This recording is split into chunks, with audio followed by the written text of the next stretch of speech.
अस्सलाम वालेकुम रहमतुल्लाहि व बरकातुहू। मैं उम्मीद करता हूँ कि सब आप खैरियत से होंगे। आज आप लोगों के साथ एक ऐसा तरीक़ाकार, एक ऐसा अमल शेयर करना है, एक ऐसी तरकीब शेयर करनी है जिससे आपके जो तमाम मसाइल हैं वो हल हो जाएंगे।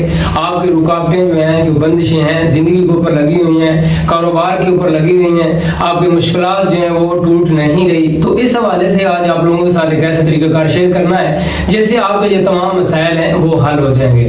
आपके साथ एक ऐसा तरीक़ाकार, वो जो बुजुर्गों का बताया हुआ तकरीबन हज़ारों साल अज़मूदा ये चीज़ है जो आज आप लोगों के साथ शेयर करनी है। तो आपने इस तरतीब और इस तरीके के साथ जो है आपने काम करना है। उसकी वजह, इसकी मिसाल आपको ऐसे दे दूं कि अगर आज के दौर में अगर बात की जाए एक मोबाइल की, तो उसके ऊपर हम एक पासवर्ड लगा देते हैं जिससे जो हमारा मोबाइल का जो सिस्टम है वो सारा ऑफ हो जाता है। उसको यानी कि सिक्योरिटी कोड लगा देते हैं, फिंगरप्रिंट लगा देते हैं। इससे कोई भी बंदा मोबाइल खोलने की कोशिश करता है वो नहीं खोल सकता, हत्ता के सॉफ्टवेयर करने से उसके जो मामला है वो भी खराब हो जाते हैं। तो इसी तरह से ये जो जादू और जिनात और बंदिशों का जो सिलसिला है, जो तरीक़ाकार है जो लोग करते हैं, इसका भी इस तरह से एक कोड होता है। इस तरीके से उसके ऊपर ये इंसानी ज़िंदगी के ऊपर ये रूनुमा होती हैं। इसका जो असर है वो बंदे के ऊपर ज़हर होता है। और इसके दीगर कई अवामिल हैं, जो कई अमूर हैं, जो कई तरीक़ेकार हैं, जो जिस तरीके से वो बंदे के ऊपर ज़हर होता है। तो इसकी मिसाल ऐसे है कि जब बंदिश लगा दी जाती है तो वो उसी तरीके से खुलती है। जिस तरह एक आम आदमी जो है मोबाइल के बारे में नहीं जानता, वो इसका कोड नहीं खोल सकता। एक सॉफ्टवेयर इंजीनियर जो होता है उसका सॉफ्टवेयर चेंज करना पड़ेगा, या उसका कोई पासवर्ड का लगाने का जो उसके पास तरीका है उस तरीके से वो पासवर्ड ओपन करके दे देता है। तो बंदिश का भी यही एक तरीका है।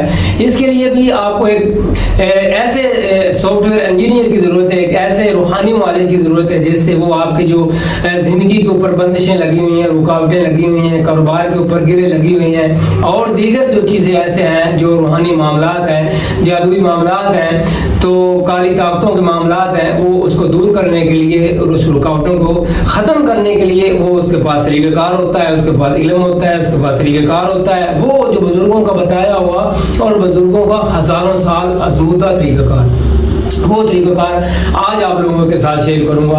आपने क्या करना है, एक ब्लैक कलर की कपड़े की थैली तैयार करनी है। उस थैली के अंदर आपने क्या करना है, आपके जो सर के बाल हैं वहाँ आपने सर की बाल आपने ज़मीन से यानी कि चोटी से उखेड़ लेने हैं और आपने जो अपने हाथों के नाखून हैं ये उतार लेने हैं। उतारने के बाद आपने क्या करना है, ये दोनों चीज़ें इस थैली के अंदर डाल देनी है। बाल जो हैं वो काटने नहीं, आपने जड़ से उखाड़ लेने हैं, नाखून काट लेने हैं।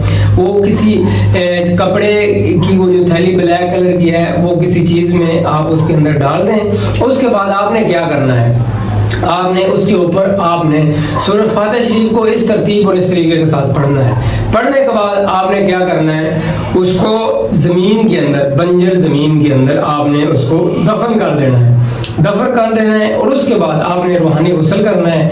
गुस्ल करने के बाद आप देखेंगे एक दिन दो दिन के अंदर अंदर आपकी तबीयत जो पहले निढाल थी, थकावट का शिकार थी, आपके मामलात जो थे वो अच्छे हो ही नहीं रहे। आप कोई काम करते हैं वो रुक जाता है, उसकी वो पाया तकमील तक नहीं पहुंचता। दीगर इस तरह के कई अवामिल हैं, कई तरीक़ेकार हैं जो आपके ऊपर आपको महसूस होता है कि मेरे साथ ऐसा क्यों हो रहा है, बाकी मामला तो सबके ठीक है। तो ये आहिस्ता आहिस्ता ख़त्म होने शुरू हो जाएंगे। आपने पढ़ना है बिस्मिल्लाहिर्रहमानिर्रहीम अल्हम्दुलिल्लाहि रब्बिल आलमीन अर्रहमानिर्रहीम मालिक यौमिद्दीन। जब लफ्ज़ आ जाए इय्याका नअबुदु व इय्याका नस्तईन, आपने यहाँ दो इसमें आज़म है अल्लाह ताला के, या लतीफ़ या वदूद, या लतीफ़ या वदूद, आपने 101 दफ़ा पढ़ना है। पढ़ने के बाद आपने वो बाल भी दम कर लेने हैं और वो नाखून भी जो आपने तराश के रखे हैं वो भी दम कर लेने, उसके ऊपर आपने दम कर लेना है। दम करने के बाद वो उसके अंदर बंद करके अच्छे तरीके से लपेट के आपने ज़मीन के अंदर दफन कर देना है। और आपने दिल के अंदर, दिमाग के अंदर, ख्याल के अंदर आपने ये तसव्वुर करना है कि मेरे ऊपर कोई भी नेगेटिविटी है, कोई भी बंदिश है, कोई भी नज़र बद है, कोई भी असरात है, कोई भी किसी किस्म का कोई भी मामला है, वो मेरा सूरह फातिहा शरीफ पढ़ने से और अल्लाह ताला के जो नाम है या लतीफ़ या वदूद पढ़ने से वो ख़त्म हो गए। तो आपने ये काम करना है। उसके बाद आप रूहानी गुस्ल करेंगे। आपने दीगर अपनी ज़ाती ज़िंदगी के जो मामलात हैं अमूर उसके अंदर आपने शामिल हो जाना है इंशाअल्लाह अज़ीज़। ये ایک دفعہ زندگی کے اندر آپ نے عمل کرنا ہے، پورا سال یہ آپ کا کام کرے گا. اس کے بعد دوبارہ جو ہے آپ یہ عمل کریں انشاءاللہ العزیز، بڑا سریع التفسیر اور مجرب عمل ہے. یہ آپ نے یکم محرم سے 10 محرم کے درمیان آپ نے کسی دن بھی آپ کر سکتے ہیں. اس لیے آپ کو ایڈوانس یہ میں تعلیم کر رہا ہوں تاکہ یہ میری ویڈیو جن لوگوں تک پہنچے ان کو یہ پتہ چلے اور وہ محرم اور رمضان کے اندر محرم کے پہلے عشرے کے اندر یہ عمل ضرور کر رہے ہیں. یہ سال کے لیے کر رہے ہیں انشاءاللہ العزیز. یہ عمل کرنے سے پورا سال جادو، جنات، نظر بد اور دیگر اس طرح کے عوامل سے آپ محفوظ رہیں گے انشاءاللہ العزیز. السلام علیکم ورحمۃ اللہ وبرکاتہ.